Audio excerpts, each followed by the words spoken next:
This is reposted. Hello there, Andrew. We are going to wrap up our sales series. Some people didn't even know that we were in a sales series. Nonetheless, we're going to wrap it up anyways with a quote from Burt Lancaster. Sell yourself first if you want to sell anything. I like their frame. First of all, what's your favorite Burt Lancaster movie?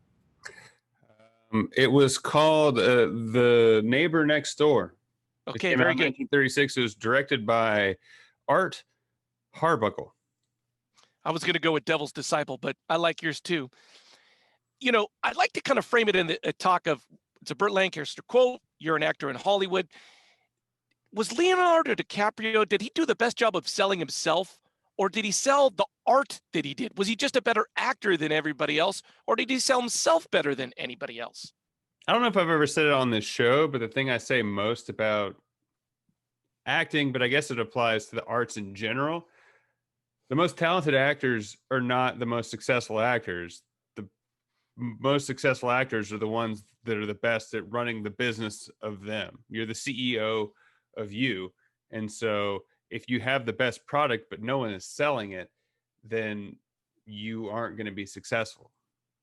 Having said that, Leonardo DiCaprio and George Clooney are really good actors.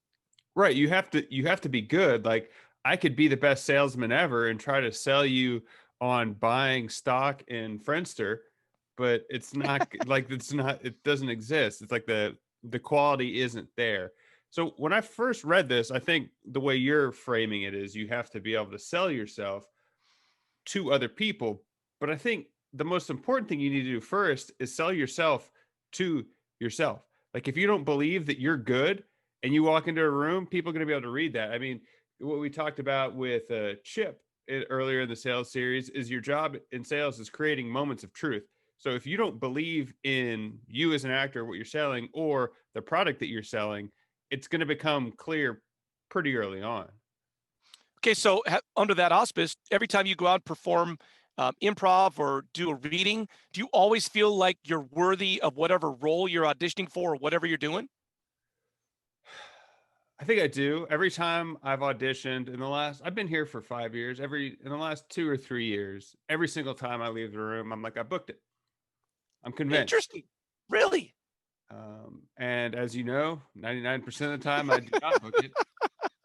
But I mean, you have to think that you're going to, and I'm kind of viewing it pragmatically as a numbers game. Like, there's an infinite number of people that want the role, and you have it or you don't. And having been on the other side of it, it's not necessarily, there's so many factors that go in, you can't think about those things. And that's my point. Like, in a true audition for a role, the casting director, are they looking for a particular type of you, or are they going like, hey man, I'm really just going to look at the work that person's doing and choose from that?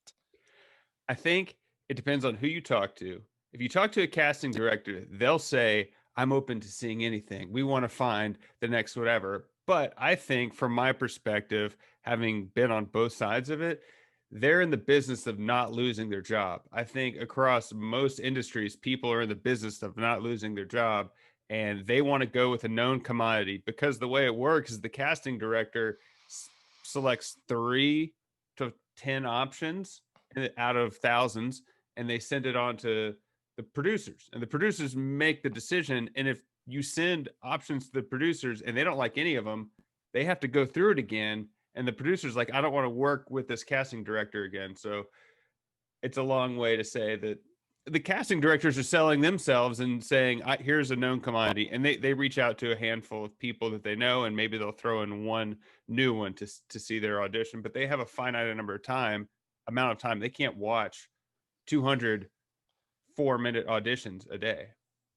So when I read this quote, it made me realize that I have been doing my career completely wrong. Every single time I've gone for a job interview, I was trying to pitch myself on that job.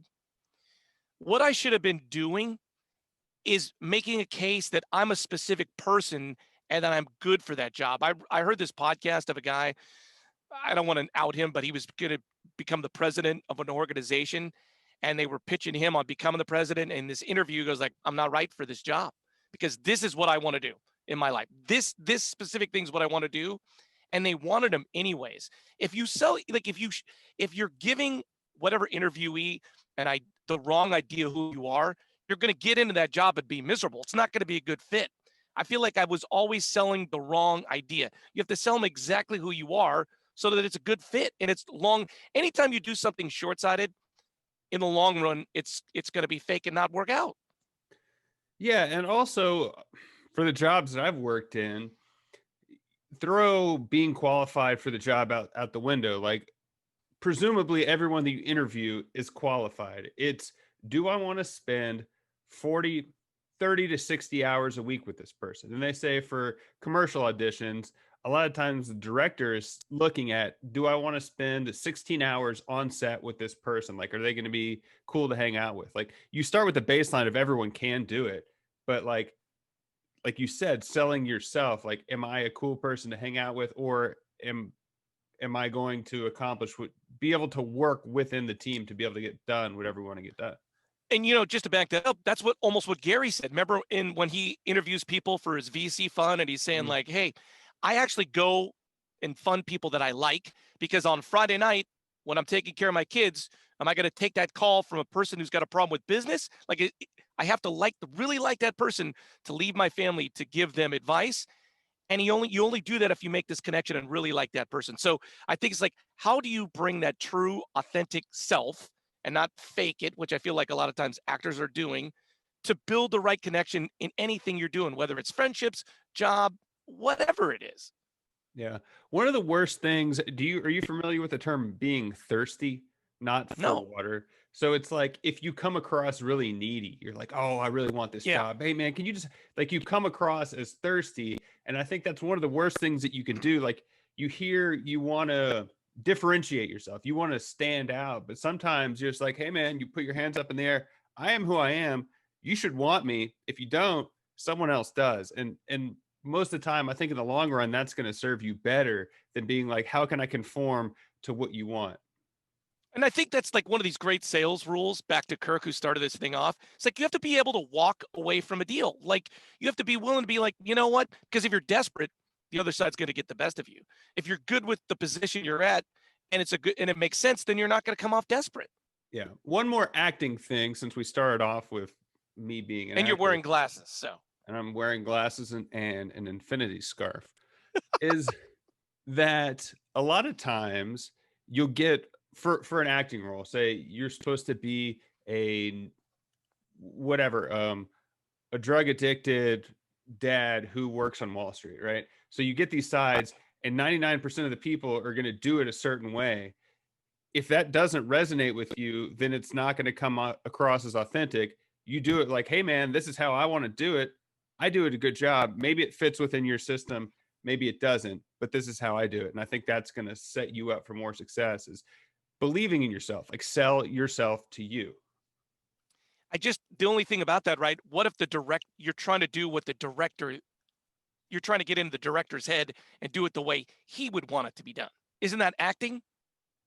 No, you're supposed to do, oh, well, I mean, you need to be able to take direction, but like you said, if you get into a job by misrepresenting like what is true to you, then it's not going to work in the acting. So it's like, this is my interpretation of Clark Wilson, who is the drug addicted stockbroker.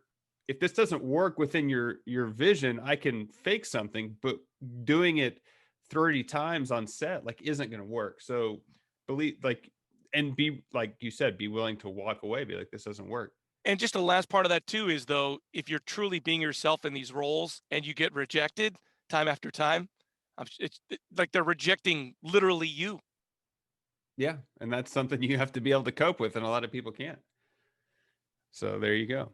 If you want to ride on a private jet with Leo, please reach out. You can find us at Reposted Podcast on Facebook, Twitter, or Instagram.